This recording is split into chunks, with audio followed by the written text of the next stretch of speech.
Euh, Salut, je m'appelle Michael Chambers et dans cette vidéo, je vais me présenter et expliquer ce que j'ai fait pour réformer l'opposité de l'extérieur.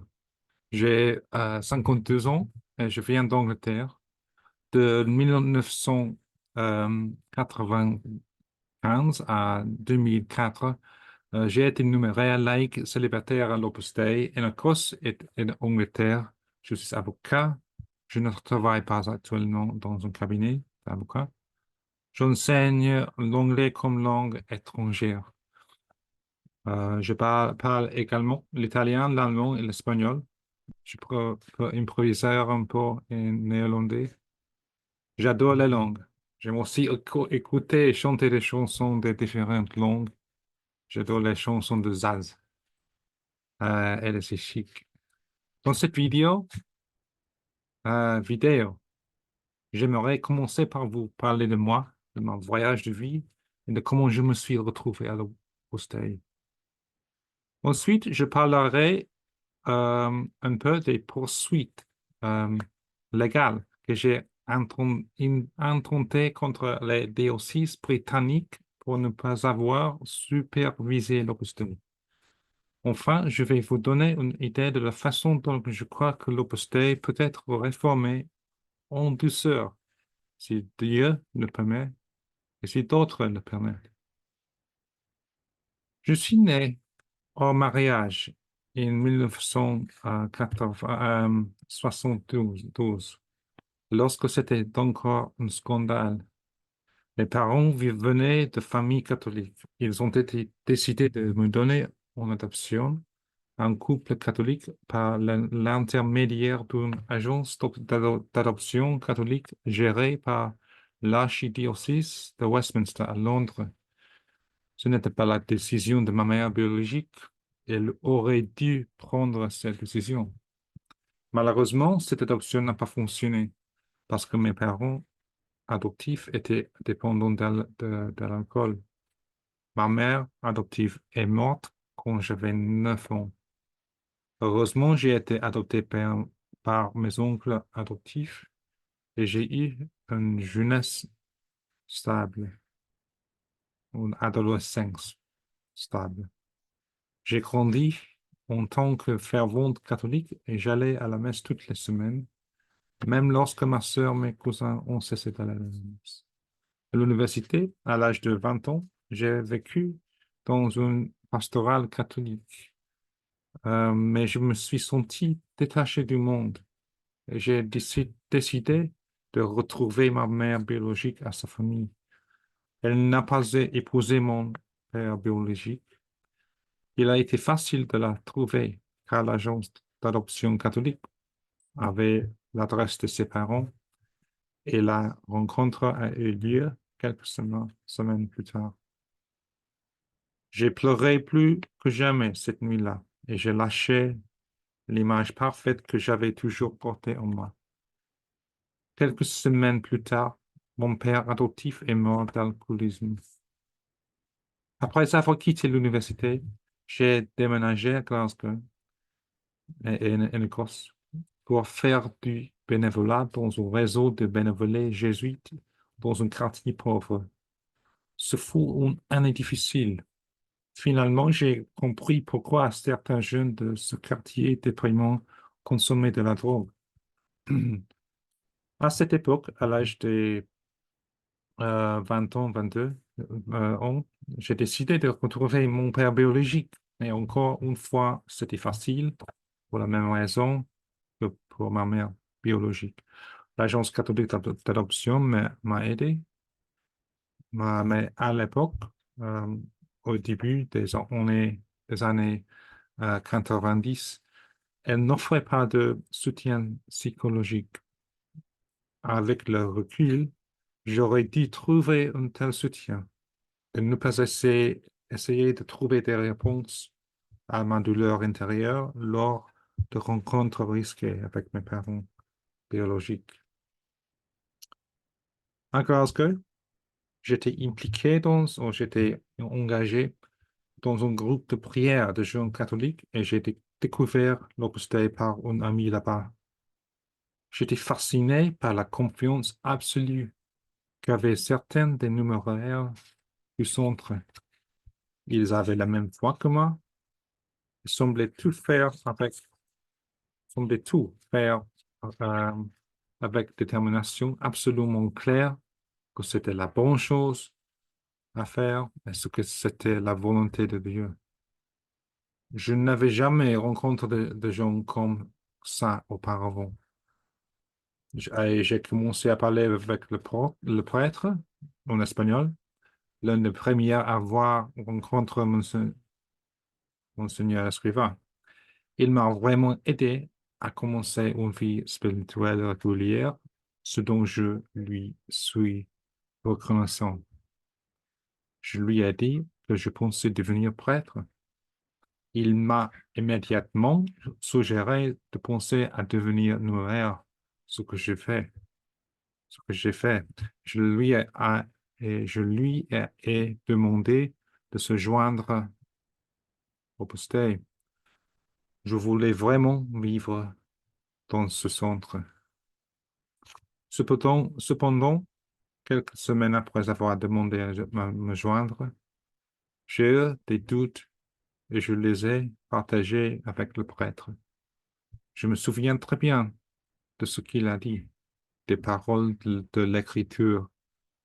Celui qui met la main à la charrue et regarde en arrière n'est pas apte au royaume de Dieu. Je serai comme un chien qui retourne à son propre vomi. Eh bien, cela a fonctionné. Tout au long de mon séjour à l'Opus Dei, j'ai cru sincèrement que ma vocation de toujours était l'Opus Dei et que partir mettait en péril mon salut éternel. C'est de l'abus spirituel, de l'abus de conscience. C'est l'histoire de nous tous que faisons partie de l'Opus Dei. Il a fallu quelques mois après ma départ euh, pour, pour que cela disparaisse et que la réalité s'impose à lui, à moi. À moi. J'étais tellement en colère après avoir quitté l'Opus Dei. Quelque chose d'intéressant s'est produit. J'ai rencontré l'un de mes directeurs qui n'était pas de Glasgow, le seul qui ne m'a jamais mis la pression. Il me connaissait depuis tout mon temps à l'Opus Dei et il a prononcé ces paroles. Je sais que ce prêtre vous a influencé ou il vous a convaincu. Je le respecte pour cela et aussi pour avoir pris soin de moi dans euh, dans les circonstances. Mais ce qui me rend triste, c'est que si cet homme est resté silencieux pendant 9 ans, jusqu'à ce que je quitte l'Opus Dei en désespoir de cause. Je pourrais continuer à être dans l'Opus Dei et resterait-il silencieux? Dieu sait la pression que ce directeur a subie pendant toutes ces années pour garder le silence sur des griefs comme celui que j'ai vécu. Je lui ai pardonné, ainsi qu'au prêtre qui m'a blessé. Dieu sait qu'il a aussi été une victime, et certainement à un plus jeune âge que moi. J'ai pardonné à mes parents adoptifs et à mes parents biologiques. Dieu m'a guéri de la blessure. Je ne suis contre personne dans l'Opus Dei. Si mes paroles dans cette vidéo vous blessent, alors je ne veux pas. J'aime les gens de l'Opus Dei aujourd'hui, mes frères et sœurs, ainsi que les gens qui sont partis. Mais je ne veux pas que des gens jeunes plus vulnérables soient entraînés dans l'Opus Dei et qu'ensuite, bien des années plus tard, ils quittent l'Opus Dei ou ils restent pour toujours parce qu'ils ont peur de le quitter. Je veux que ma douleur et la destruction que j'ai causée aux gens autour de moi après avoir quitté l'Opus Dei soient évitées pour les autres, par les autres. Je veux qu'ils fassent l'expérience de la vraie liberté de servir Dieu et les autres comme ils, comme ils le souhaitent, dans l'Opus Dei ou avec l'Opus Dei ou à l'extérieur. L'Opus Dei peut encore être réformé pour les gens qui veulent y participer. Rien n'est impossible à Dieu. Si certaines personnes veulent servir Dieu librement à travers l'Opus Dei, alors Dieu veut ouvrir un chemin. Si ce groupe de personnes libres est petit au début, il prospérera et grandira. Ils continueront d'être amis avec ceux qui ont compris que l'Opus Dei n'est pas leur chemin. Ils s'entraideront comme le font des amis, sans juger la vie de l'autre. Mais, nous avons quelques obstacles sur le chemin de la liberté et de la réforme. L'un d'eux est celui des évêques, du Saint-Siège et de la hiérarchie catholique. Dieu sait combien il est difficile de réguler et d'apprivoiser l'Opus Dei. L'Opus Dei est vraiment une loi en soi, dans la réalité et dans la droit canonique. Le pape Benoît XVI a été très sage lorsqu'il a introduit tous les canons qui auraient pu apprivoiser l'Opus Dei, mais ils n'ont pas été appliqués. Le pape François agit, mais dans quelle mesure est-il libre de faire tout ce qui est nécessaire? De plus, il n'était pas dans l'Opus Dei. Seuls ceux d'entre nous qui ont participé savent vraiment ce qu'est la vie quotidienne et la tactique à la détermination et à contrecarrer la réforme viendront de l'intérieur de l'Opus Dei. Le cardinal Hume, de ma vie natale de Londres, est le seul évêque qui a eu le courage de faire une déclaration publique en 1981 pour nous mettre en garde contre les dangers de l'Opus Dei.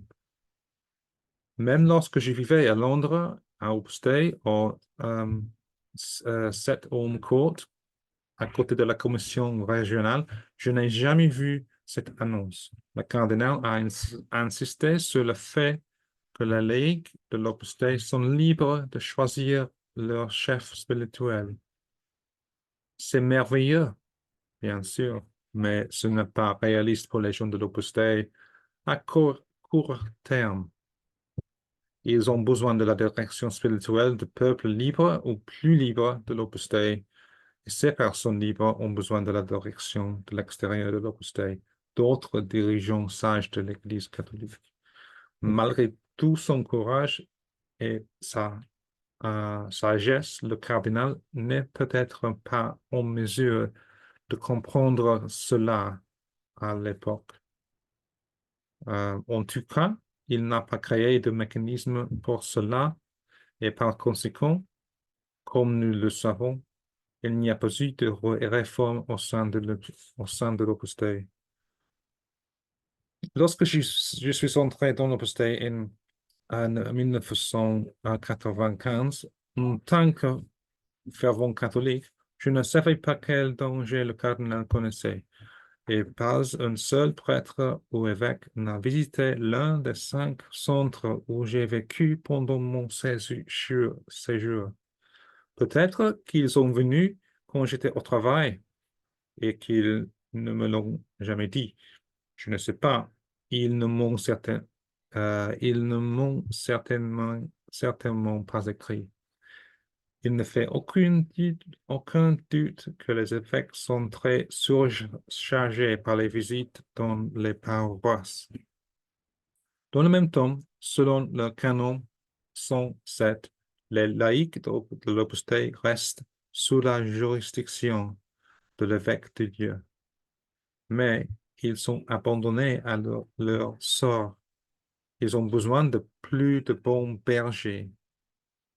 Pour cette raison, je vais intenter des actions en justice, des actions légales, des poursuites au Royaume-Uni.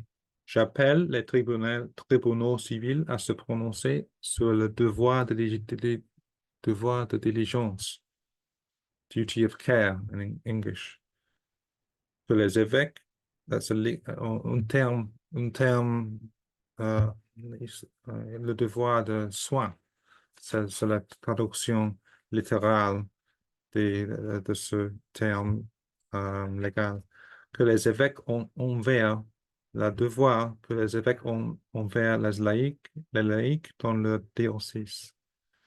Je maintiens que le droit canonique et l'écriture sainte nous fournissent de bonnes preuves factuelles de la nature et de l'étendue de ce devoir.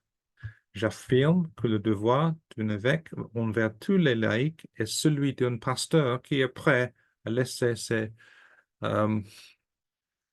99 brebis en sécurité en plein champ et à sauver les brebis perdues qui sont spirituellement maltraitées par d'autres qui sont également maltraités spirituellement.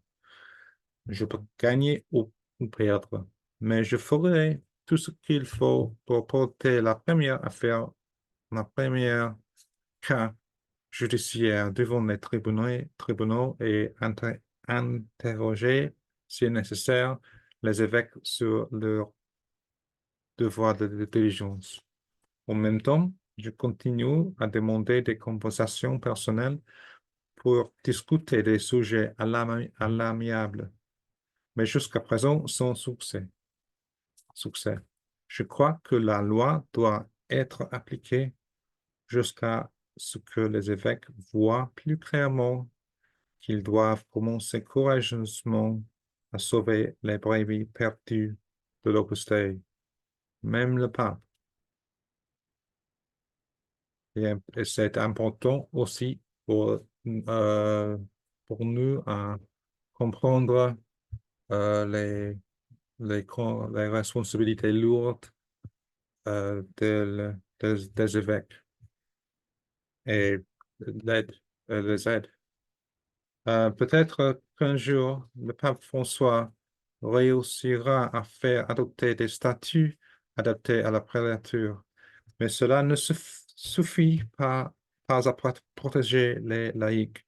La prélature va-t-elle passer des années à retarder la mise en place d'une association de laïcs selon le canon 296?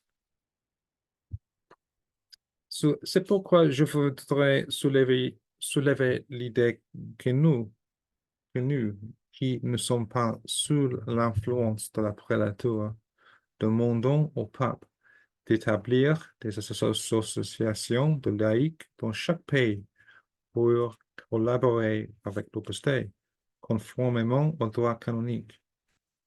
Je ne vois pas pourquoi il ne devrait pas y avoir deux ou plusieurs partenariats de ce type, pas même un pour chaque pays.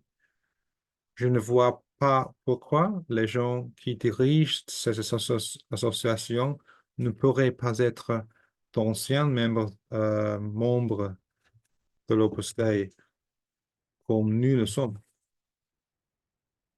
Pourquoi ne demandons-nous pas au pape d'accorder à ces associations le droit de gérer les centres et les biens matériels de l'Opus Dei, de fournir une orientation et une formation adéquate aux laïcs? Si nous devions diriger l'Opus Dei avec un bon cœur, quel bien pourrions-nous faire, y compris la réparation et le soutien et tous ceux qui ont été blessés par l'Opus Dei? Mais nous devons être libres en nous-mêmes pour le faire. Nous devons demander à Dieu de nous pardonner nos péchés, tout comme nous pardonnons à ceux qui pêchent contre nous. Nous devons pardonner du fond du cœur à ceux qui, dans nos postées, nous ont causé tant de souffrance. Je vous promets, d'après ma propre expérience, que si vous le choisissez, les murs commenceront à tomber et Dieu vous guérira et vous reconstruira beaucoup plus rapidement que vous ne pouvez l'imaginer.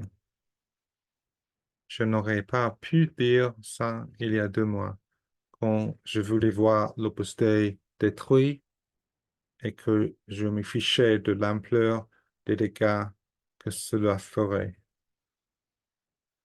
Je vous aime tous. Je vous tiendrai au courant. Mes prochaines vidéos seront plus courtes. Euh, euh, merci beaucoup pour l'inspiration de Catherine Tissier, une vraie héroïne de la défense. Si vous commentez, je prierai personnellement pour vous. Je souhaite enregistrer des vidéos d'autres langues. Merci beaucoup.